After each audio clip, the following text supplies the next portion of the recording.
Umatras na itong Titan Ultra dito sa proposed trade nila sa TNT kung saan dapat si Joshua Monson mapupunta sa katropa kapalit ni Jose Celdo o Celso at yung future first round draft pick ng TNT. Ayon dito sa official statement ng management ng Titan Ultra, hindi muna nila ititrade si Monson. Pero ayon sa mga insiders, nasa trading block pa rin itong si Monson, pero ang gusto na raw nilang maging kapalit nito ay si Jordan Heading.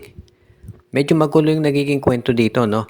Kung inyong maalala, ang unang-unang balita, inoffer daw ng TNT si Rain ng Batak kapalit itong si Joshua Monson. Umayaw ang Titan Ultra.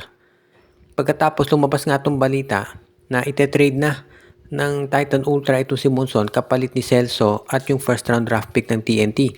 Ang balita nga ay umabot na to sa PBA office. Pero biglang nagbago raw ng isip yung management dahil meron daw isang nando sa upper management na nagsabi na hindi sila pumapabor dito sa nasabing trade. Ang dahilan kung bakit hindi na ito natutuloy. Siyempre, hindi masaya ang TNT dahil sa nangyaring ito. Dahil inaasahan nila na si Joshua Monson mapupunta sa kanila. Merong mga umiikot na balita na hiniling daw nitong Titan Ultra na isama si Glenn Cobontin doon sa trade para kay Joshua Monson. Hindi pumayag ang TNT at yan ang dahilan kung bakit ngayon itong si Monson ay nananatili sa Titan Ultra. Pero ganun pa man, merong mga balita na itong Titan Ultra daw ay willing pa rin i-trade si Monson, pero yun nga lang, gaya nung nasabi natin, si Jordan Heading daw ang gusto nilang kapalit at obviously hindi naman yan ibibigay ng TNT tropa. So unless magkasundo yung dalawa, sa tingin ko mukhang hindi muna matitrade talaga itong si Joshua Monson at mananatili siya diyan sa koponan nitong Titan Ultra for the meantime. So status quo muna. Itong Barangay Ginebra ngayon ay haharapin itong Meralco Bolts na merong bagong import. Pinalitan ng Meralco si Antonio Hester. At ang i-field in nila dun sa crucial na laban mamaya ay itong si Jordan Varnado. Si Varnado ay matagal na raw gustong makuha ang import ng koponan ng Meralco Bolts pero hindi nila magamit dahil nagka-injury. Kaya nga nila pinasok itong si Antonio Hester. So ngayon naman mukhang itong si Varnado na raw talaga ang gamitin nila.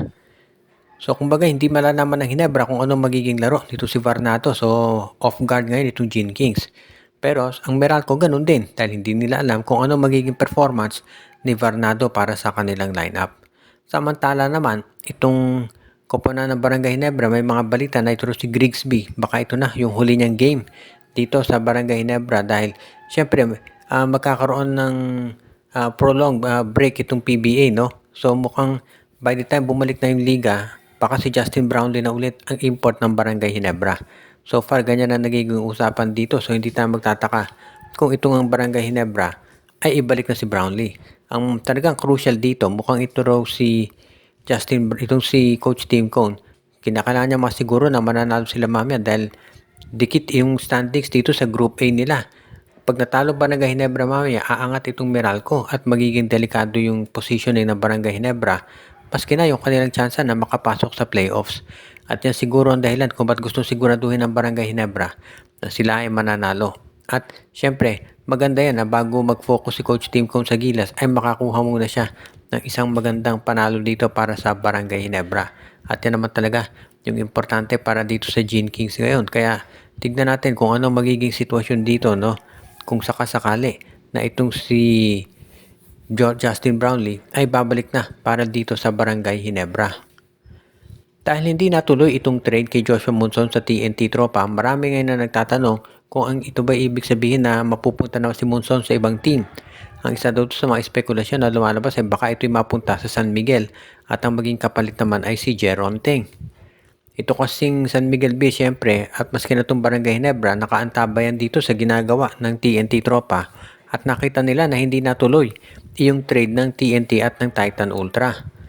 Para doon sa mga nagtatanong, no, itong Titan Ultra hindi na yan under ng SMC kumbaga. Hindi na nila farm team yan. Independent team na yung Titan Ultra dahil kung inyong maaalala, itong San Miguel Beer ay inoffer si Wamit Yongson at si Chris Miller sa Titan Ultra kapalit ni Joshua Monson. Tumanggi itong Titan Ultra. Ibig sabihin kung yan ay talagang farm team ng SMC, dapat pumayag sila sa trade offer. Pero tumanggi ang Titan Ultra at yan ang dahilan kung ba't ang kinuha ng San Miguel ay si Jeric Ahalmisi at doon binalik si Wami Tiongson at napunta doon si Chris Miller. Kaya nga ngayon, parang itong Titan Ultra, sabi nga nila independent team talaga at yan ang dahilan kung bakit hindi ito pumapayag sa mga kung ano-anong klaseng trade offers.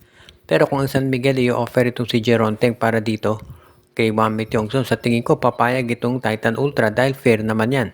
Alam natin na solid scorer itong si Jeron Teng at sigurado na magiging isa yan dito sa mga mukhang sabihin natin magiging solid na offer para dito sa San Miguel Beermen. Kung sakasakali nga na itong si Jeron Teng ay makuha nitong Titan Ultra, sa tingin ko lalakas naman itong Titan. At yan din ang dahilan kung bakit itong Titan Ultra ngayon ay sigurado na magiging isa yan dito sa mga teams na susubaybayan natin. Dahil habang walang solusyon o resolusyon itong sitwasyon dito kay Joshua Monson, bumabagsak ang laro nitong Titan Ultra. So yan ang problema nila. Samantala naman ang susunod nating balita, itong NLEX Road Warriors daw ay nagdesisyon na maglalaro ng walang import kontra ang Converge Fiber Xers. Kasi nga naman kung ikaw ang Converge, no, kailangan maging practical ka na. Kaysa naman madaliin mo yung paghahanap ng import para sa game mamaya dito sa Converge, mas mabuti na lang na maglaro ka ng All Filipino at pagkatapos ay gamitin mo itong 53-day break ng PBA para humanap ng dekalibreng import. Kasi ba't ka nga naman magmamadali tapos hindi naman fit yung import na makukuha mo tapos magpapalit ka ulit.